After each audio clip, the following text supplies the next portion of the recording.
La lecture de ce matin sera dans l'Évangile de Matthieu au chapitre 10 où je lirai les versets 34 à 39. Vous allez voir, Jésus n'y va pas par le dos de la cuillère. Donc Matthieu 10, 34 à 39. Ne pensez pas que je sois venu apporter la paix sur la terre. Je ne suis pas venu apporter la paix, mais le combat.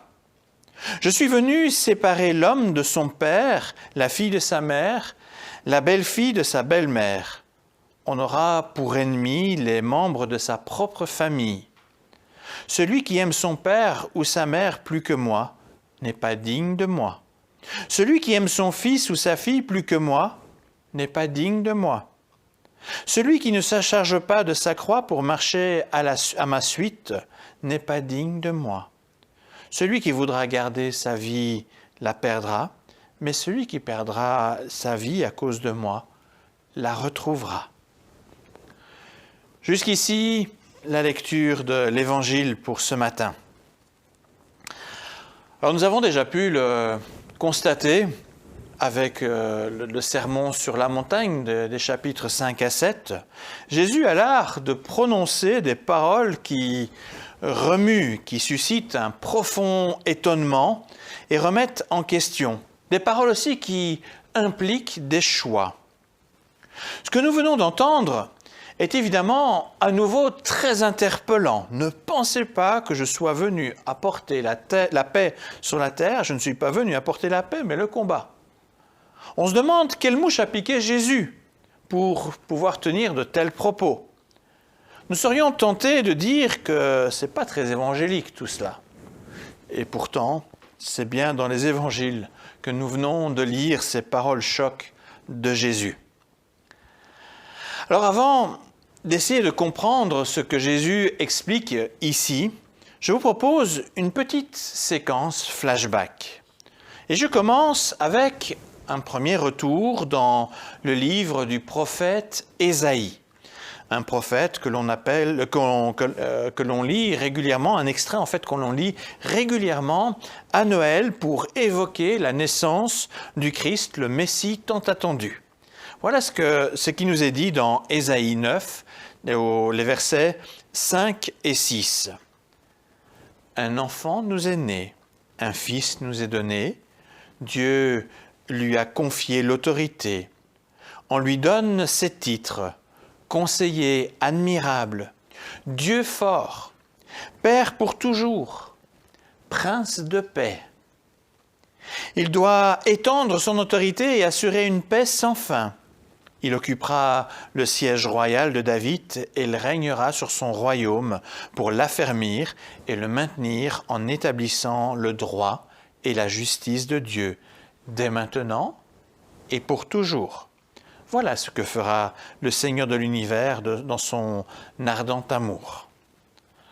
Alors notons dans cette prophétie non seulement le nom donné au Messie, Prince de paix, mais aussi sa mission, étendre son autorité et assurer une paix sans fin. Voici également un deuxième extrait de l'Ancien Testament. Lui aussi très connu et généralement rappelé, lui, lors du dimanche des rameaux. Ce sera cette année, la semaine prochaine. Donc il s'agit de Zacharie 9, les versets 9 et 10. « Éclate de joie, Jérusalem, crie de bonheur, ville de Sion. Regarde, ton roi vient à toi, juste et victorieux. Humble et monté sur un ânon, le petit d'une ânesse. À Éphraïm, il supprimera les chars de combat et les chevaux à Jérusalem. Il brisera les arcs de guerre, il établira la paix parmi les pays.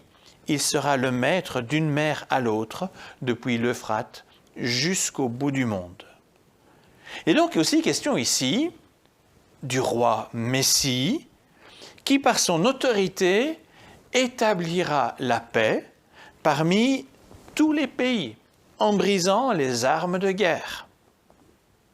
Alors quiconque connaît un tant soit peu l'Ancien Testament associera bien sûr la figure de Messie à la paix venant de Dieu. Et le monde a urgemment besoin de réconciliation, à commencer avec l'Éternel Créateur, et ensuite entre les êtres humains, et également souvent avec nous-mêmes.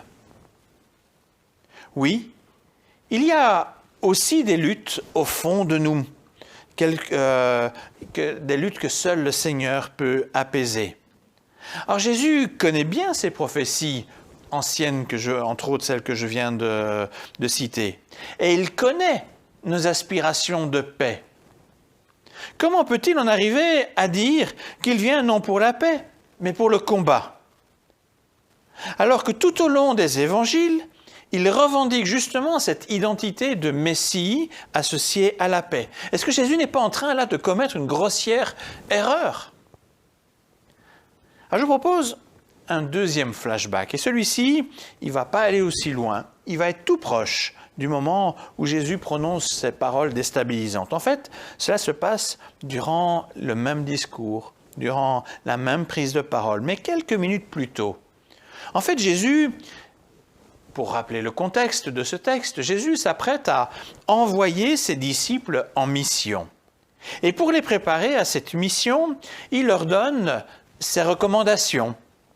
Et voici l'une d'elles, donc en Matthieu 10, mais là au verset 13, donc un petit peu avant.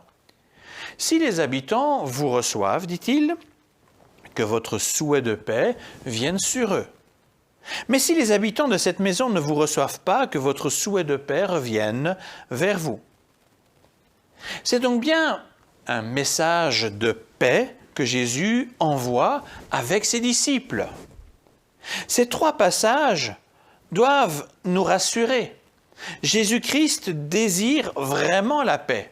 Nous le voyons avec Ésaïe, nous le voyons avec Zacharie, mais nous le voyons avec les paroles même de Jésus un petit peu avant.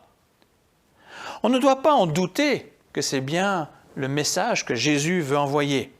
Mais alors que signifient ces paroles au verset 34 ? Ne pensez pas que je sois venu apporter la paix sur la terre, mais je ne suis pas venu apporter la paix, mais le combat. Qu'est-ce que Jésus veut nous dire en disant cela ? Jésus souhaite vraiment apporter la paix dans le monde, dont le monde a besoin. Le problème est que beaucoup n'en veulent pas.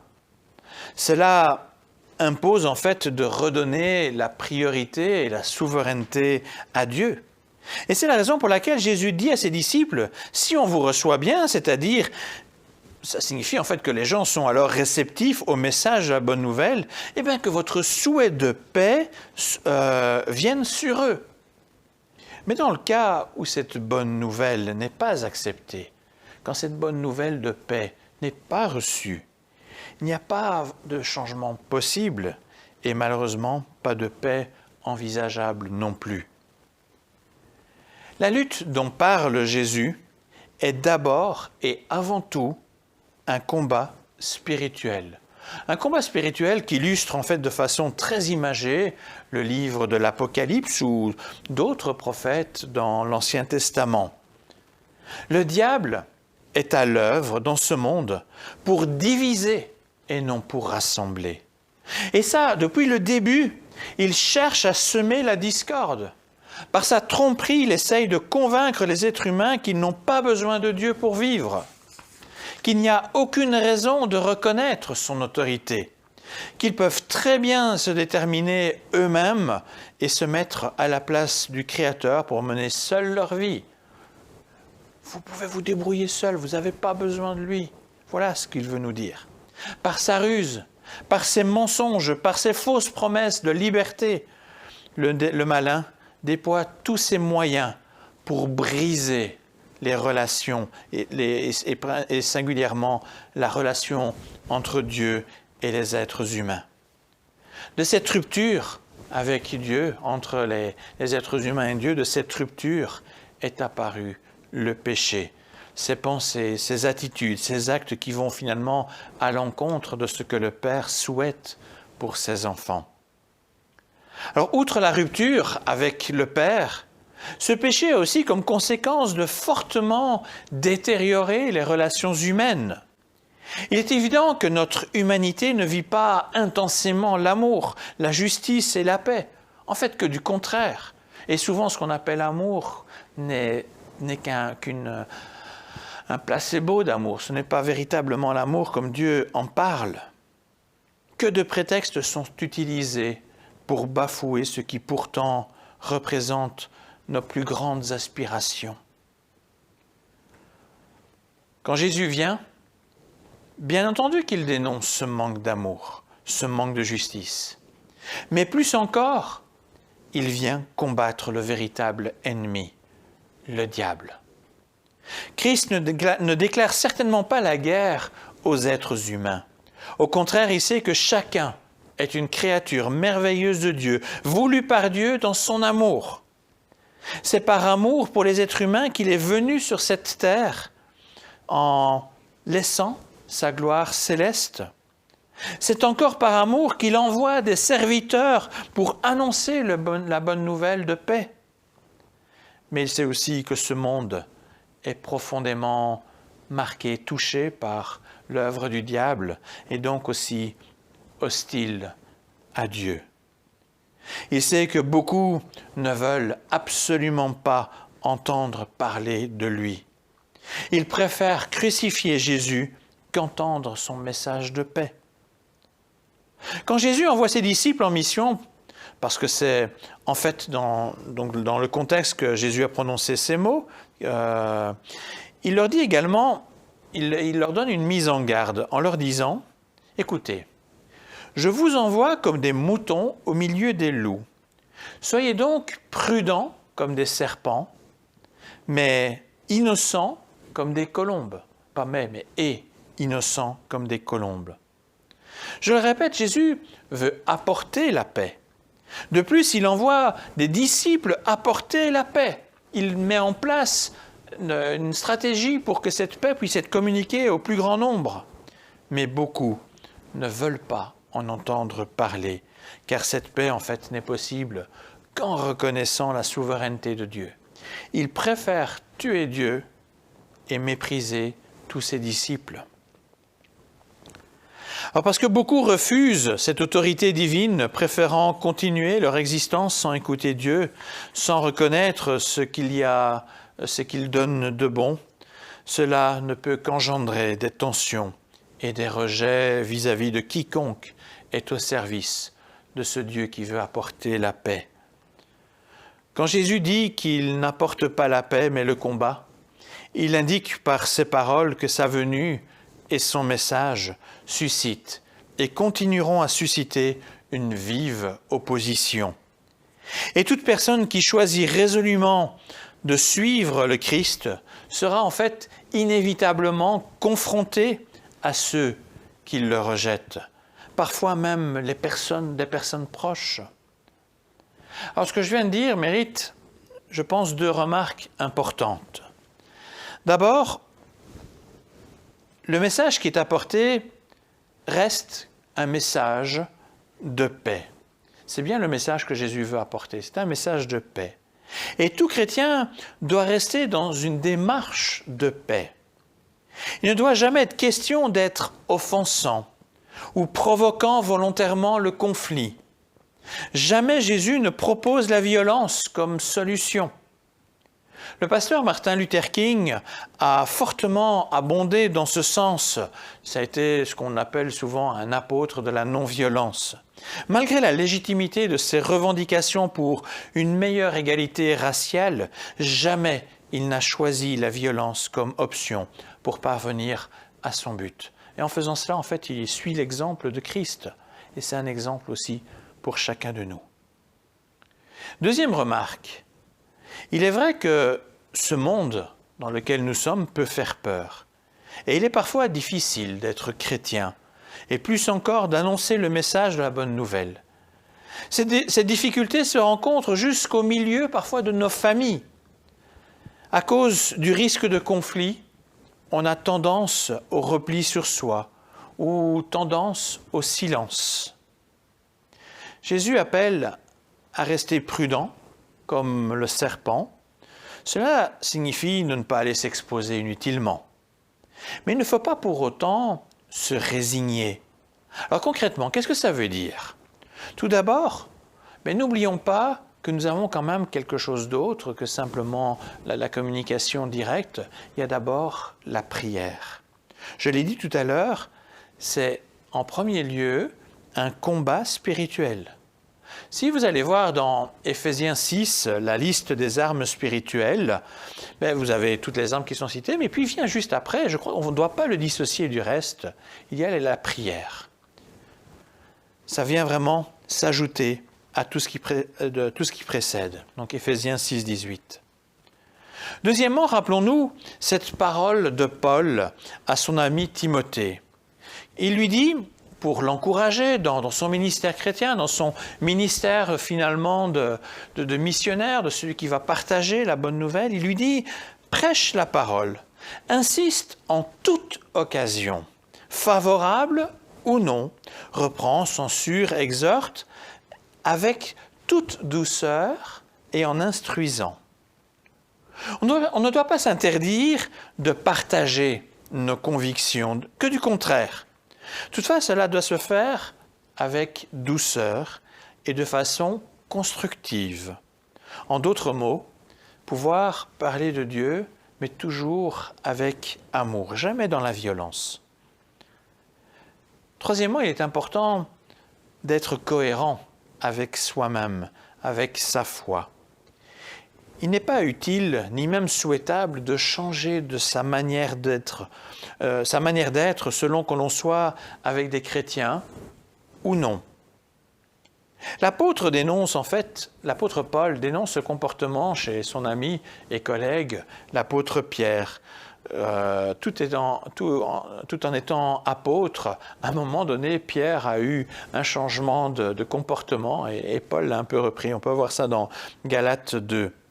Trop souvent, sous prétexte de ne pas mettre dans l'embarras un non-croyant, on fait profil bas par rapport à ses propres convictions. Mais pourquoi faudrait-il gommer nos convictions chrétiennes? Jésus ne dit-il pas en Matthieu 5, 13 « Vous êtes le sel de la terre ». Si le sel perd sa saveur, avec quoi pourra-t-on lui rendre cette saveur? Alors pour conclure, rappelons-nous d'abord les 3 éléments importants que je viens d'expliquer. Premièrement, la paix fait bien partie du plan de Dieu. Et si Jésus est venu, c'est bien par amour pour ceux qui croient en lui et qui veulent vraiment goûter à une paix que le monde ne connaît pas. Deuxièmement, cette paix n'est possible qu'en reconnaissant l'autorité de Dieu et en lui gardant la première place dans notre vie. Un des combats qui existent aussi se situe en nous-mêmes, entre donner la priorité à Dieu dans notre existence ou donner la priorité à ce que Dieu nous offre pour notre bonheur. Quiconque veut préserver sa vie en refusant de préserver les éléments de sa vie, en refusant d'écouter Dieu, mais finalement perdra ce qu'il voulait maintenir. Ces choses qui sont là autour de lui, auxquelles il s'est attaché et pour lesquelles il s'est un peu compromis en oubliant Dieu, mais il va le perdre. Par contre, quiconque donne à Dieu vraiment la première place, même si cela engendre a priori des pertes, mais reçoit de Dieu la promesse d'avoir la vie en abondance. Finalement, on ne peut que constater le grand nombre de personnes qui refusent l'autorité divine sur leur vie. Ils entrent alors de facto en conflit, plus ou moins violent, avec tout ce qui rappelle cette autorité et parfois aussi avec ceux qui, contrairement à eux, auront choisi d'obéir le Seigneur. Ainsi donc, la parole de Jésus, les paroles que Jésus donne sont plutôt un constat d'une fracture qui est là, une fracture spirituelle qui traverse parfois même les liens familiaux les plus étroits. La paix que Christ apporte est bien davantage que l'absence de lutte passive ou active que les êtres humains appellent paix. La paix que Jésus propose est une véritable réconciliation avec Dieu et entre les êtres humains. Mais paradoxalement, le refus de la paix offert par Jésus au nom de la paix initiée par les êtres humains, ce refus provoque un conflit inéluctable par le simple fait de refuser la main tendue par Dieu. Et cela a des conséquences à l'égard de ceux qui suivent le Christ. Une fracture est là, elle est inévitable. Alors ce n'est évidemment pas simple, ni même agréable à vivre. Cela engendre, il faut bien le reconnaître, des pressions très fortes et même des déchirures douloureuses. Il arrive aussi que nous soyons forcés de prendre des positions défensives par rapport à des membres de la famille qui refusent d'entendre quoi que ce soit au sujet de Jésus. Soyons assurés que Dieu voit ces souffrances que cela nous fait, ce mal que ça nous fait. Et soyons assurés qu'il se montrera fidèle envers ceux qui lui restent fidèles, malgré ses souffrances. Toutefois, nous pouvons prier le Seigneur afin que ces souffrances ne durent pas indéfiniment. D'autres mots, continuons à prier pour ces gens, même s'ils sont dans le refus, même s'ils s'opposent à ce message de paix. Continuons à prier pour eux. Dieu n'a pas envoyé Jésus en vain sur la terre. Et ce n'est pas non plus en vain qu'il envoie des disciples, qu'il envoie des gens pour annoncer son salut et sa paix. Il nous envoie dans ce monde, mais avec cet avertissement, en restant prudents comme les serpents, mais aussi en restant innocents comme les colombes. Prêcher, pouvoir partager, mais pas aller au-delà, ne pas chercher nous-mêmes le conflit. Et voici en guise d'encouragement pour terminer 2 promesses importantes pour nous aider face à ces situations assez éprouvantes. La première promesse se trouve en 1 Samuel 2, 20. Dieu dit « J'honorerai celui qui m'honore ». La seconde promesse, elle se trouve dans le texte du Décalogue, un texte que évidemment nous connaissons bien. Dieu dit là, « Je suis le Seigneur ton Dieu », un Dieu exclusif. On entend parfois avec le mot jaloux. Le problème, le mot jaloux, on le comprend mal parce qu'il signifie autre chose pour nous. Mais c'est vraiment dans le sens, je suis un Dieu exclusif. Je punis la faute de ceux qui me détestent, j'interviens contre eux et leurs descendants jusqu'à la 3e ou la 4e génération. Bon, ça nous paraît peut-être un petit peu lourd à entendre, mais sachez quand même que Dieu a atténué ses paroles par d'autres promesses. Vous pouvez aller voir ça en Ézéchiel 18. Mais c'est surtout la deuxième partie qui est impressionnante et c'est le rapport entre les deux qui est important. Mais je traite avec bonté pendant 1000 générations ceux qui m'aiment et m'obéissent à mes commandements. C'est ça la bonté du Seigneur, il veut vraiment étendre un maximum ses bontés. Il veut offrir sa paix au plus grand nombre. À Dieu seul soit toute la gloire. Amen.